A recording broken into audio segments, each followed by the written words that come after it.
Voz do Trabalhador começando mais um, e hoje eu tenho mais uma vez aqui o meu querido professor, Dr. José Stalin.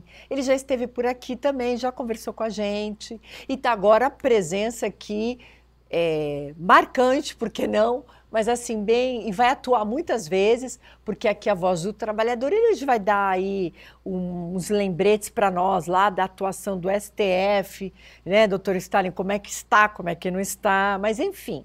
Antes de começar os nossos agradecimentos, nós temos a Voz do Trabalhador com Thelma Rodrigues, porque o Bianchi, o meu querido amigo Marcos Bianchi, fez esse projeto aqui na TV Band Tati Litoral, que ele sempre brincou comigo, que olha, eu estava nos quadros, comecei nos quadros, né, com o Faccioli, nos jornais, depois a Roberta, que hoje já também não está mais aqui, enfim. E aí foi nascendo essa ideia de fazer, vamos montar aí um programa só falando de trabalhador, né? Até porque hoje a nossa legislação está tão dinâmica. Thelma, vamos batalhar, estamos aqui, eu nem acredito. Mais um projeto realizado. E também agradecer muito, que ajuda e me ajudou muito até hoje, principalmente aí nos temas, né? O Anderson Souza, que está sempre comigo, né? O nosso mestre também. A gente traz os assuntos, né, que são cotidianos aí para o trabalhador. E mais, temos que agradecer, gente. Agora eu tenho aqui nesse programa a Sabrina, gente, da Carmen Stephens. E ela é rede social. Olha o look que ela está compondo aqui para mim. Muito bacana. O nosso make-up, que é o Marquito. E a família Albuquerque, que faz toda a produção. O Alessandro, a Ju. A família aqui, que tudo que você está vendo aí são graças a essa família Albuquerque. Mas, enfim, doutor Stalin, nós ia aqui falando, eu só disse para ele o seguinte, olha, eu fui sua aluna, sabe quando? Há mais ou menos 30 anos atrás. Aí eu falei, não acredito, 30 anos atrás. Eu lembro, nossa, como se fosse hoje, né? Eu falei, nossa, meu professor, e eu sentava ali pela frente, eu gostava muito da área trabalhista, porque eu já trabalhei em alguns outros escritórios, já tinha um convívio, eu sempre achei uma área muito justa, sabe? Eu falava, gente, mas de trabalho, poxa, a gente tem que realmente ver esse lado, é muito legal. E a faculdade, o professor ajudou muito, porque, né, eu gostava muito da aula dele, e aí ele falava dos sindicatos, já eu tinha aquela admiração. E puxei tanto o saco dele e falei, não, doutor, você não precisa de uma estagiária lá no sindicato? O senhor podia me chamar. E ele me chamou, gente. Ele me chamou para ir trabalhar com ele no sindicato. Sindicatos comerciais. Fui aluna, depois formando já, trabalhei com ele, tive essa oportunidade. E, nossa, é tão bom ter essas lembranças aí. E hoje a gente está aqui sentado, falando na Voz do Trabalhador, não é uma coisa assim surreal? É verdade. Surreal, né? Mas a questão da oportunidade é recíproca, né? Porque você teve oportunidade, eu também tenho oportunidade. Porque tudo na vida é assim, esse interrelacionamento é muito importante. É assim que nós fazemos a nossa história, porque cada um tem uma história, né? Que surge quando você nasce e termina quando você morre. E então nós temos a obrigação de ter o melhor desempenho nessa história. Não, mas o senhor fazer parte da minha história é uma honra. Gente, ele assim, foram anos, né, de convivência, sempre aprendendo e me espelhando num profissional assim brilhante, uma mente brilhante. Eu sempre falo para ele, eu costumo sempre falar e lembrar que eu falava, mas como que o senhor consegue lembrar de tudo, saber tudo, todas as áreas do direito? Não, ele simplesmente é expert em todas as áreas, os códigos, todos. Aí ele falava, não, sabe o que é, Thelma? Meu pai, eu sempre lembro disso, meu pai faleceu, eu vim com a minha mãe, e eu tinha que ajudar minha mãe, eu tinha que estudar, eu tinha que fazer, eu tinha que acontecer. E eu tinha que sobreviver. E eu falava, não, mas não é assim. E ele é esse ser humano aí. E é muito legal lembrar dessa fase que nós vivemos juntos. E hoje, falando de décadas, né? Décadas juntos, trabalhando. Incrível, né? né? E o doutor está ali acompanhando. E hoje a gente está aqui, né, falando dos problemas trabalhistas. E eu brinquei com ele, eu falei, parece que os anos passaram, as décadas, mas a gente continua na mesma batida, nos mesmos problemas, não é? Parece que não muda assim muito a relação capital-trabalho, né? O trabalho, o trabalhador sempre ali massacrado. Porque é tudo uma questão de sobrevivência, né? Nós temos que ser, na vida, nós temos que ser úteis. E essa utilidade é a nossa sobrevivência, a sobrevivência de todas as pessoas que nos cercam, até da população. Existe uma contraprestação naquilo que a gente faz ou que deixa de fazer para o bem-estar de todo mundo, a verdade é essa. Então, cada um tem a sua história, e essa história pode ser triste, pode ser alegre e tal, tem momentos bons, tem momentos ruins, mas a gente vai levando. Mas no nosso caso especificamente, quer dizer, quando você adota uma profissão, você tem que ter em mente aquilo que você faz tudo com dedicação, com todo o esforço pessoal, para você ser sempre o melhor e servir de exemplo para os outros. A questão de ética, a questão de honestidade, de seriedade no trato das coisas, não só as pessoais, mas dos outros, porque o advogado, por exemplo, ele é sempre um intermediário de alguma coisa, de alguma pessoa, de algum interesse. Sim. E ele tem que fazer isso aqui da melhor forma possível, desempenhar com dedicação, com toda a sua inteligência, para ser bom, né? A vida é isso. Então é o que nós temos feito isso há tantos anos, né? E nessa correlação com as pessoas. Como advogado, como professor, como militante aí na área do trabalho com bastante intensidade e também em outras áreas, né? Porque eu me dediquei sempre a tudo. Reconhecido, reconhecido em todo lugar que ele vai. Eu lembro disso quando a gente trabalhava. Peraí, doutor Stalin! Todo mundo tem esse carinho também, porque foi professor, muito bacana, né? A gente tem que apresentar alguma coisa de útil para a comunidade, né? A verdade é essa. E o povo, ou cada cidadão, sempre tem algumas carências que a gente precisa suprir, na verdade. E no nosso caso, especificamente, profissionalmente, é tudo em torno do direito, né? Eu falei outro dia que nós temos assim, a lei é para todos. Nós temos que cumprir a lei, nós temos que observar a lei. Quando há transgressão, seja de um lado ou de outro, tem que haver uma correção. É aí que funciona o profissional do direito. E lidamos com grandes dificuldades, o desequilíbrio da balança. Veja, a Têmis da justiça é cega e segura a balança com a espada. Por quê? Porque ela faz justiça sem ver a quem. A nossa missão sempre foi e será sempre nesse sentido, de equilibrar a balança para dar uma solução perfeita e, traduzindo isso, fazer a felicidade do povo, né? Sim. É assim que eu vejo. Que não é fácil, porque, né, principalmente na área trabalhista, que além eu acho que a morosidade, eu também hoje vejo que o capital está sempre se sobressaindo, né? Principalmente quando tem uma disputa ali entre os trabalhadores e os empregadores. E hoje isso está refletindo muito no Superior Tribunal Federal. Você não acha, doutor Stalin, que as decisões assim que estão sendo tomadas, elas sempre são mais favoráveis aos empregadores? Ou estou sendo muito parcial? É boa colocação. Na verdade, quando a gente observa assim na população, quer dizer, pela sua origem, né, as situações fáticas são formados princípios, né, que vão se transformar em princípios de direito e que vão aí formar, vamos dizer assim, uma estrutura legal para que todo mundo cumpra, para que todo mundo respeite e vive bem. Mas aí, o que acontece? Existem algumas transgressões pessoais. Por exemplo, a pessoa tem uma certa ganância por isso, tem um conceito diferente daquilo, tal, e aí surgem as confusões. Na nossa estrutura judiciária, vamos assim dizer, ela é muito bem feita. mas ela tem algumas imperfeições lá em cima. Quer dizer, no ápice dessa pirâmide aí é que a gente observa algumas falhas. Por quê? Porque todo ser humano tem uma natureza política. E dependendo do momento histórico que a gente vive, essa questão política pode sobressair ou não.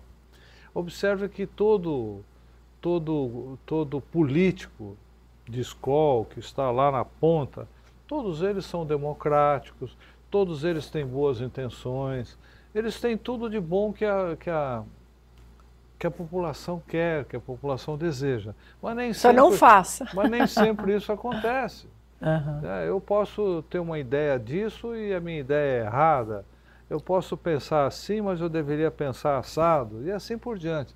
Então, começam a ocorrer disputas, tristezas em função de determinados procedimentos e tal, então a coisa começa a se complicar. Mas na nossa estrutura, eu observo o seguinte, que a primeira instância e a segunda instância dos tribunais são, vamos dizer assim, muito difíceis de trilhar, né, porque ali é que se forma, evidentemente, a aplicação do direito.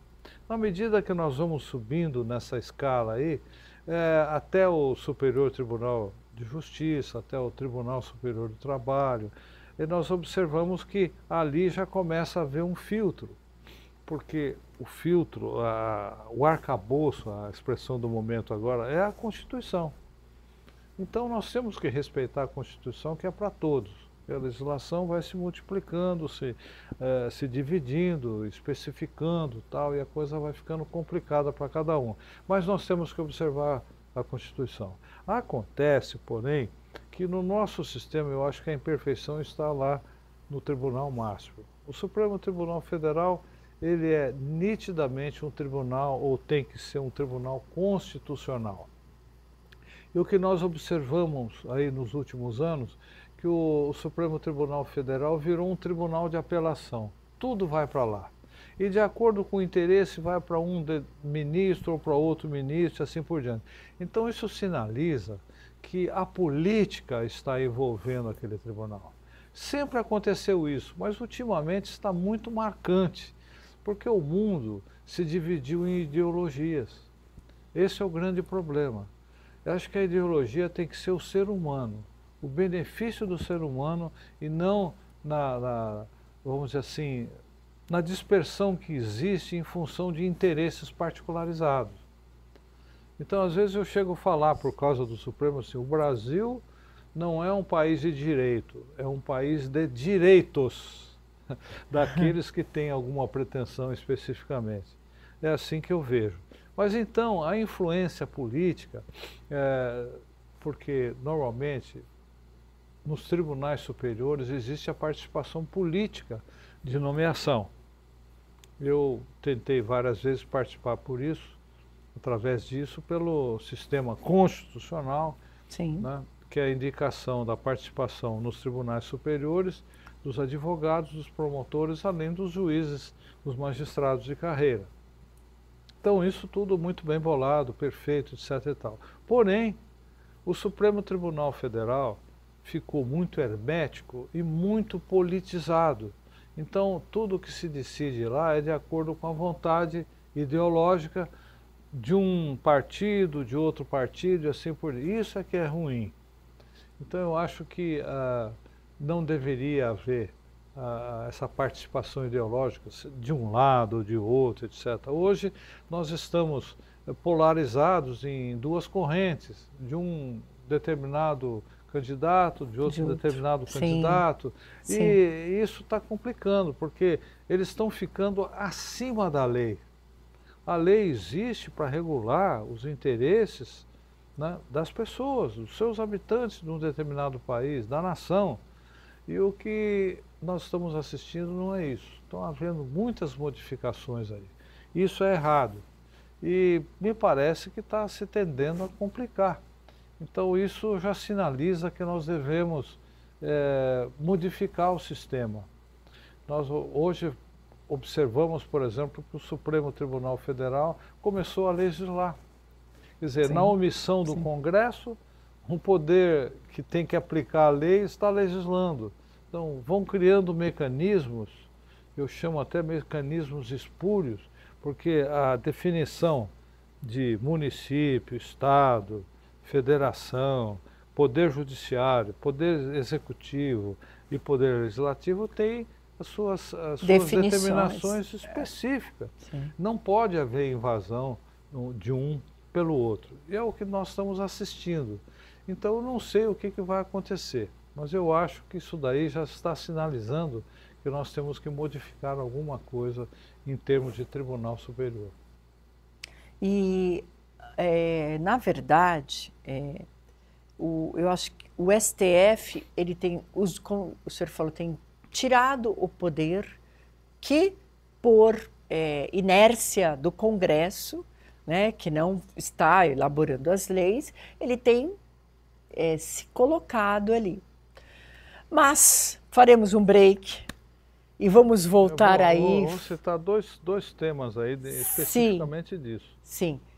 A gente vai fazer um break e a gente volta aí falando das atuações, né, do STF, que hoje é pauta principal de todos os lugares. Voltamos já já.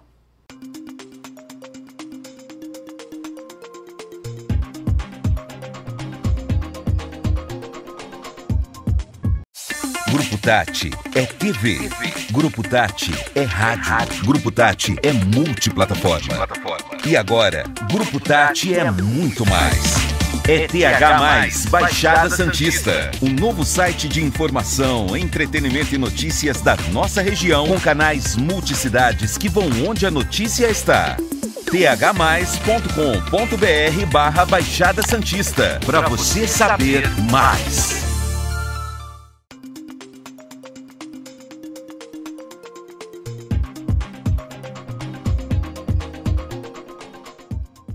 Voltando com a Voz do Trabalhador, e hoje nós temos o nosso querido professor, mestre, amigo, meu amigo, Dr. José Stalin Wojtowski, que hoje ele veio especialmente para falar do STF, e a gente até já estava aqui, e aí eu terminei falando aqui, dei uma devagada, falei, mas peraí, ele está em todos os lugares, todo mundo sabe o nome dos juízes. Na verdade, estou esquecendo daqui a pouco o nome do nosso presidente da República, né? Porque parece que já nem é mais um sistema presidencialista, nós estamos no sistema, digamos, de júris, só de juízes, dominando e determinando o que nós faremos, o que nós vamos fazer. E tem alguns casos, doutor Stalin, que realmente, né, que mobilizam a nossa sociedade, principalmente que está sendo discutido nos tribunais superiores, que seria principalmente a questão, né, da reforma, a deforma trabalhista, vários aspectos que foram mudando, principalmente a justiça gratuita, a questão de aplicação de índice de correções que foi para lá no STF. Enfim, eu só vou falar da área trabalhista, que senão a gente vai precisar de um programa assim de umas 3 horas. Mas esses temas que são tão importantes para nós aqui, principalmente, né, os trabalhadores, que são essas questões que foram para lá no STF. E agora, mestre? Vai ficar dessa forma, essa questão do índice, principalmente, que está corroendo aí os processos trabalhistas, entre outros casos que o senhor ia dizer, né, das repercussões aí que estão tentando, né, colocá-las, né, no nosso dia a dia, né, do trabalhador. E agora, mestre, para onde nós vamos correr? Vamos começar, então, na área trabalhista, né, especificamente. A gente observa o seguinte: a consolidação das leis do trabalho, a popular CLT, quando foi criada, ela absorveu naquela oportunidade, 80 e tantos anos atrás, os melhores conceitos sociais e econômicos que existiam no mundo. Nós adotamos aqui. No curso do tempo, quer dizer, com as modificações naturais da sociedade e da economia, observamos que havia necessidade de mudar alguma coisa dentro da CLT. Porém, evidentemente que toda essa estrutura trabalhista baseada na consolidação, ela observa princípios técnicos, princípios científicos, né? Não foi criada assim a bel prazer, por o interesse disso, daquilo, não. Ela sempre foi uma legislação, né, muito bem equilibrada. E a função dela, na área do trabalho, é exatamente isso, equilibrar os interesses. Aquele ditador, como criticam muito o Getúlio Vargas, não, porque era o ditador que ele... Mas, na verdade, essa foi uma legislação das mais perfeitas que houve no mundo, foi a CLT.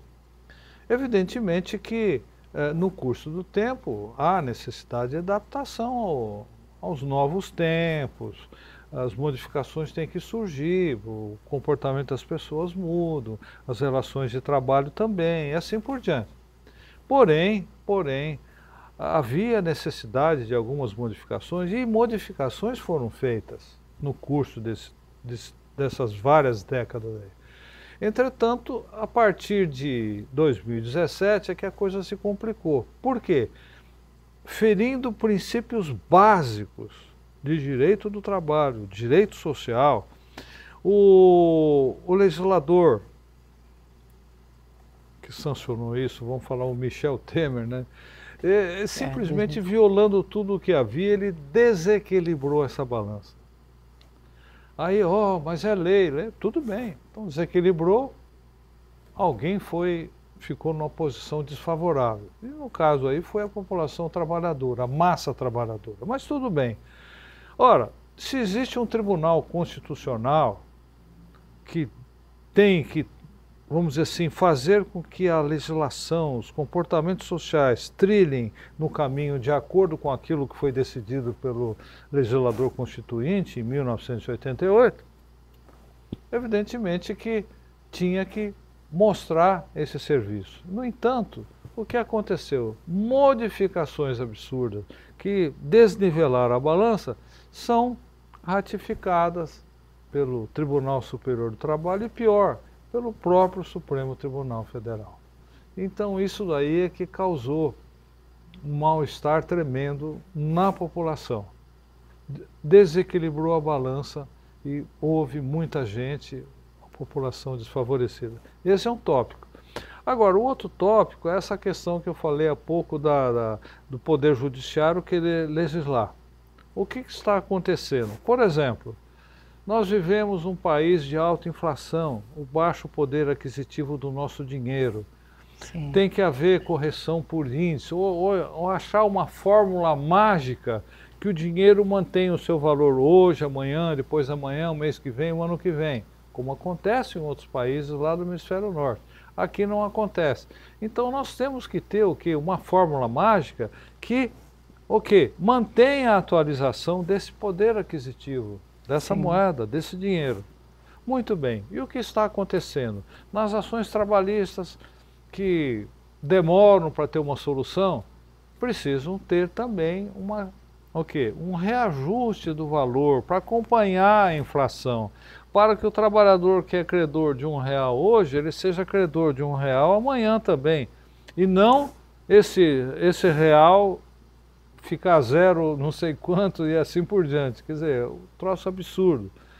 Pois bem, e o que acontece? As discussões vão até o Supremo, chega uma hora o Supremo fala, não, esse índice aí não é assim, o índice tem que ser outro. Já começa por aí. Quer dizer, ele tem que aplicar a Constituição e a lei vigente, e não alterar a lei a bel prazer, que está legislando. Aí, resultado, instituíram lá um mecanismo que até um determinado tempo tem que usar o IPCA, depois disso tem que usar a Selic.